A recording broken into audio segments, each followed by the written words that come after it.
What's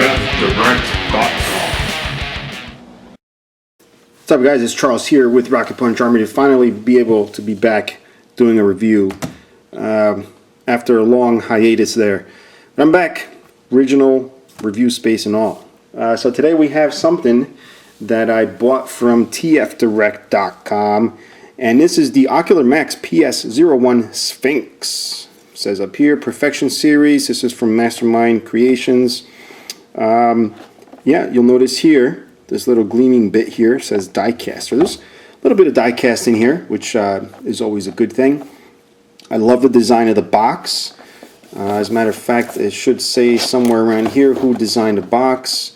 Packaging Chogo King, which I'm used to seeing his name on the forums and stuff, and it's pretty cool that they just hide this in here, let you know who did some of the designing and everything.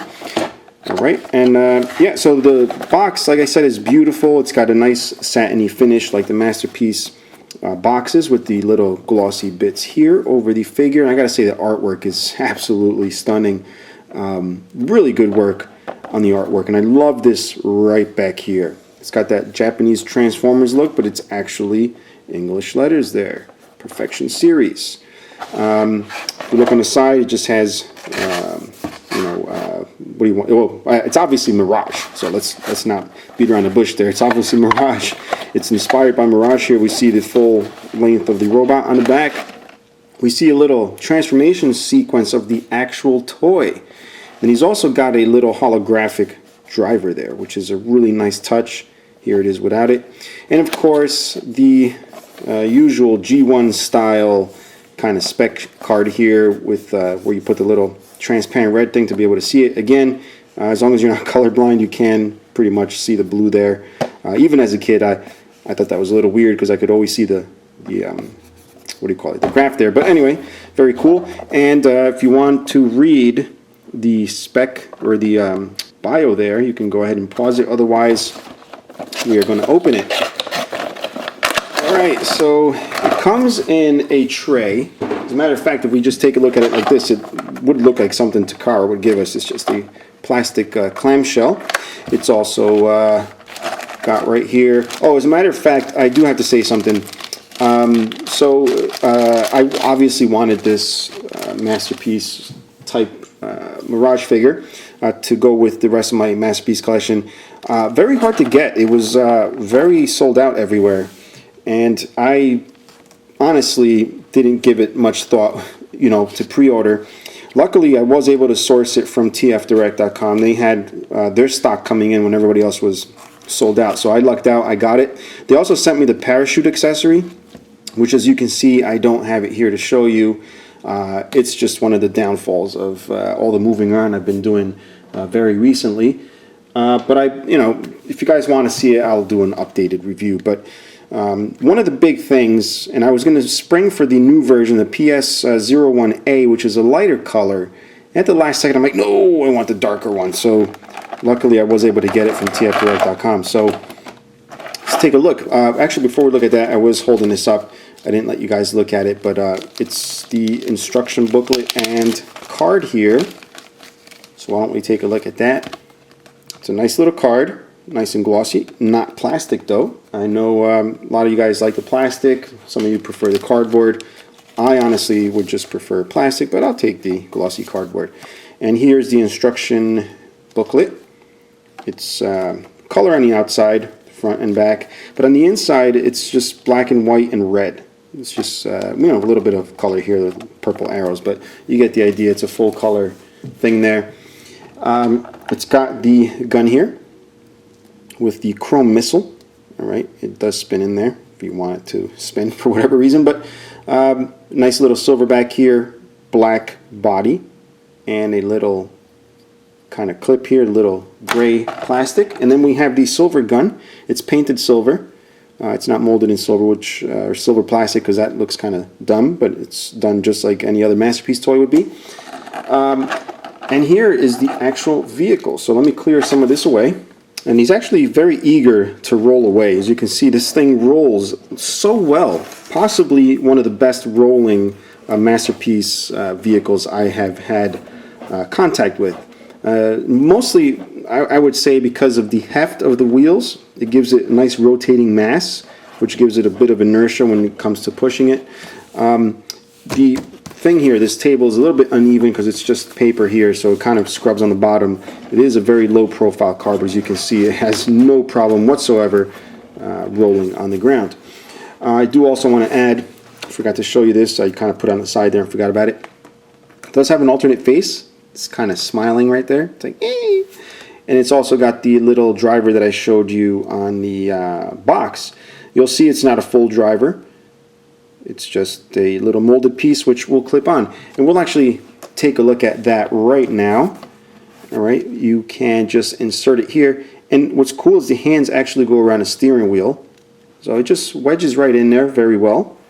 And I love the fact that the hands are around the steering wheel. Very small detail, but very appreciated.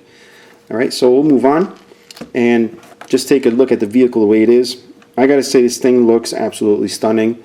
I love the way they try and get away with the brand names. It just says Goodyear, but you're looking at it, it could say Goodyear if you really look at it really quick.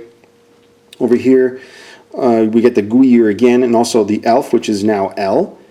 All right. Other than that, you know, typical thing that you would find. Then you got the livery here on the side. All the tampo printing is absolutely well done. I don't see any kind of mess ups anywhere.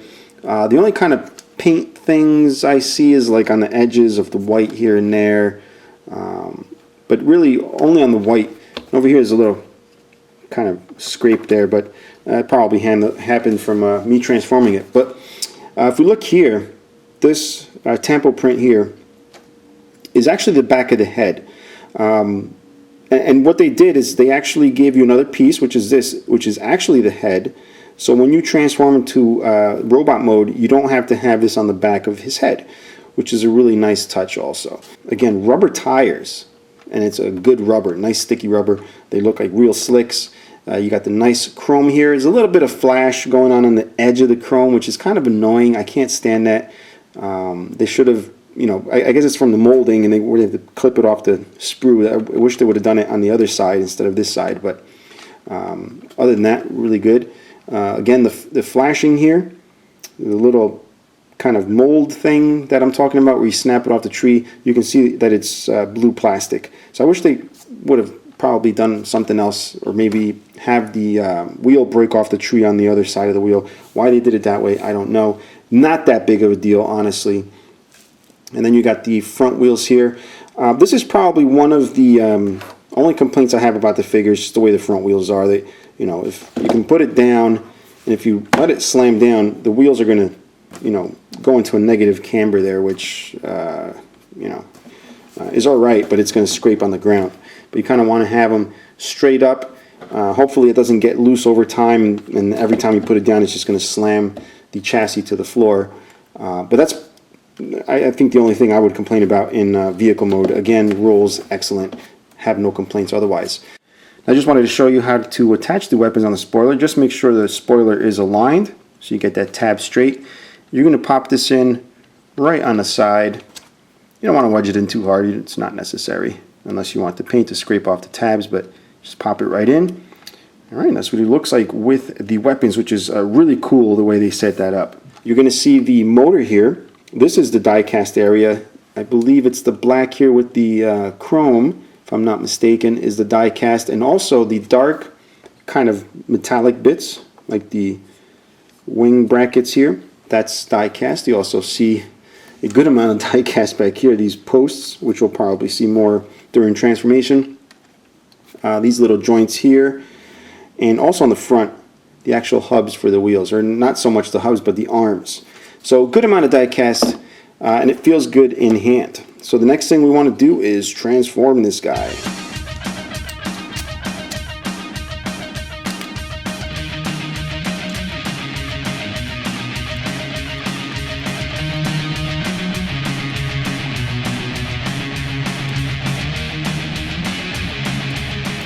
Alright, so here is Sphinx in robot mode. It looks so good.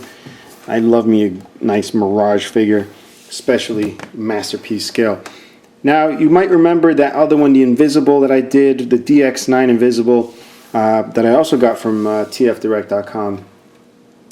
That's gone, so I can't even do a comparison. It would have been nice to still have it to do a comparison, but I do have to say, as impressed as I was with the other one, this definitely is a step above. The other one was kind of, I mean, it fit well with the Masterpiece. It's something with the way it felt was more or less not so Masterpiece-like, but it did look good with you know, the rest of my collection. But this really, you know, made me forget about the other one. I could really care less about the Invisible right now, even though it is a good figure, don't get me wrong. But this is, you know, right up my alley. It's got die cast. It's got a nice amount of heft. It looks really good. Very happy with it. And I'm kind of not missing the chrome from the Invisible. I love the chrome on the Invisible, but I don't know. I kind of like the silver better, which is weird. But it's got the chrome here, which doesn't bother me having chrome and silver. It still looks really good. And look at this. Really nice face sculpt there. And, you know, it's got a lot of heft on the legs, so you can't you really hold the legs up too much. You know, they kind of clank down, but believe me, it's because of the heft. You'll see all the die cast bits right here. You also got on the knees there, and there's also rods that are right behind here. All right, and I don't know if you caught that during the transformation, but these panels, when they come down, there's a little tab that holds them back there, which I thought was a really nice touch. And overall, the transformation, I wouldn't call it fun. It's not difficult. It is fun in the sense that it's, you know, each little thing that you twist is like, ooh, ah, but, you know, some of the plastics, especially the hinge, there was a hinge right by the cockpit area. I think the hinge back here, I get a little worried about. There's nothing, you know, to make me believe that it's going to break, but I'm always a little leery about you know, little bits of plastic that are really flexible. But it seems to be very well built. The quality is just up there. It's got Masterpiece quality for sure, except what throws it off is the fact that it has die cast metal, which is a plus for some people, negative for some people, because we all know you know, recent Masterpieces don't have any die cast, especially the smaller cars. They don't have any. So this kind of throws that off because it does have die cast, but it does look very good with the rest of the Masterpiece line, which we're going to get a couple out here to check out. Now, believe it or not, I don't have Optimus Prime here. I don't have MP10. He's actually in the last review area I was making videos at, so it's going to be a little while before I get that one back. And here's that, just so you get an idea. Now, obviously, perspective is going to change the way these scale together. As a matter of fact, let's just do one at a time. Here he is with Trax, which is one of the most recent releases, except that now Road Rage is out. So that's what he scales like with him. Now let's go ahead and check him out with exhaust here, which is pretty much comparing it to Wheeljack.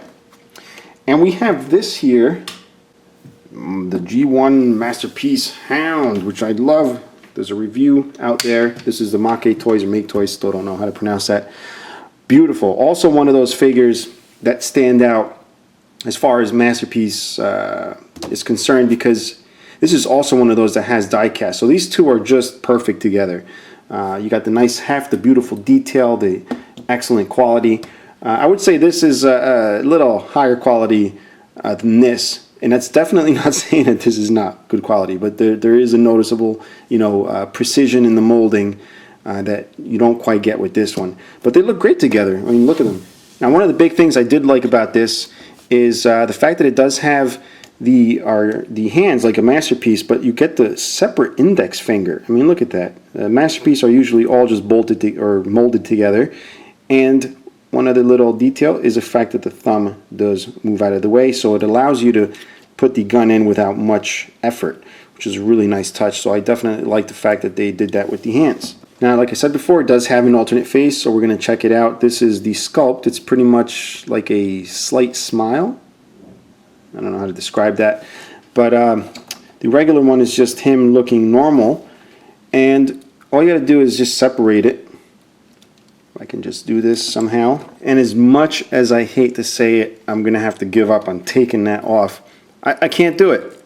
I did everything. I stuck a X-Acto blade knife in here and tried to wedge it. I ended up snapping one of the blades The instructions just simply tell you to remove the helmet and then unscrew the eyepiece and screw it into the back of this. So unfortunately, I can't do that. And it's a little frustrating because so far the figure has been great and I love it. But you know what? I still love it. It's not that big of a deal. I'm not going to be looking at the figure from behind, so I really could give two craps that that logo is back there. Plus, this is the face I want to display with, so I apologize, guys.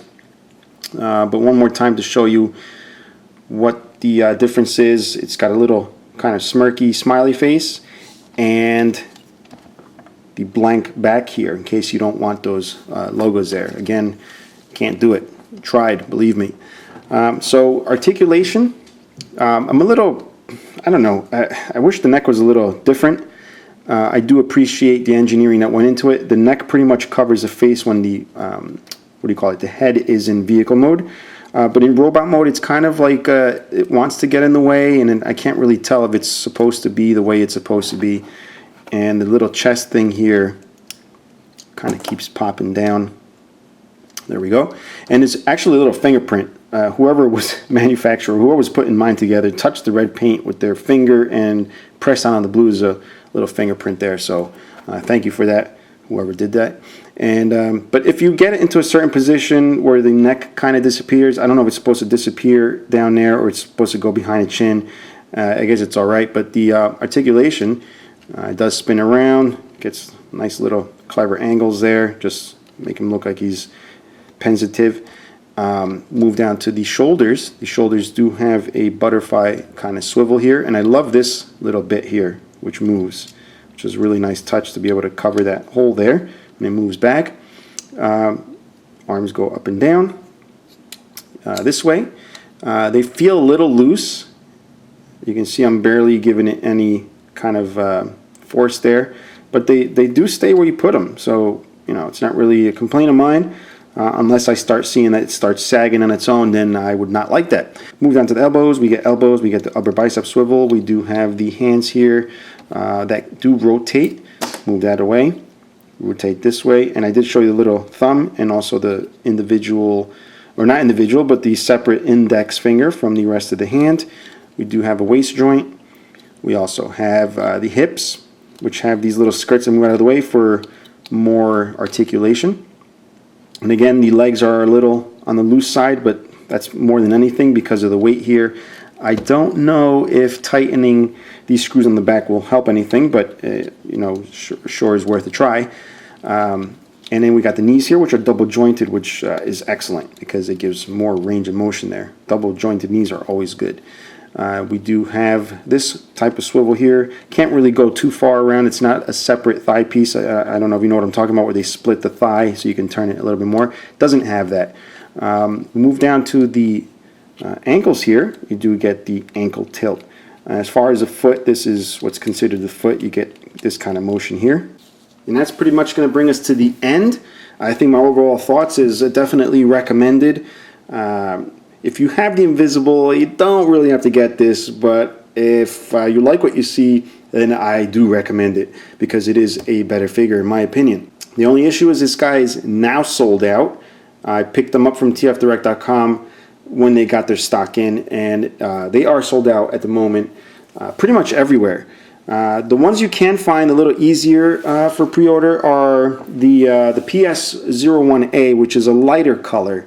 But I think most people are really digging this darker color. So maybe they'll release it again at some point. Maybe not. I don't know. But if you want to pick one of them up, you can check out tfdirect.com. If you can't find them there, if they're sold out, there's other cool stuff there for you to check out. So make sure you do that. And again, thanks tfdirect.com for coming through with me being able to get one of these when everybody else was sold out. If you're enjoying the videos, guys, please subscribe. I know this review is a little rough. It's a little hard getting back into the swing of things after you know, my little hiatus, but I will surely get into the groove soon enough after a few reviews. And I'll see you guys next time. Bye bye.